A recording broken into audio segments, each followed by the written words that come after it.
कब दुआओं का मोहताज होता है, कब दुआओं का मोहताज होता है, इश्क लाइलाज होता है।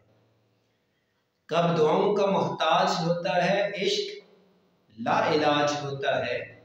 इसके अपने उसूल होते हैं, इसका अपना रवाज होता है, इश्क लाइलाज होता है।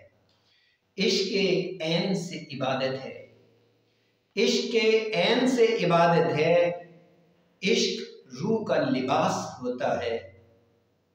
इश्क जिस्मों को सर नहीं करता, इश्क जिस्मों को सर नहीं करता, इसका ज़हनों पे राज होता है। इश्क में शाह फकीर होते हैं, इश्क कांटों का ताज होता है। इश्क में कोई हद नहीं होती, इश्क में कोई हद नहीं होती।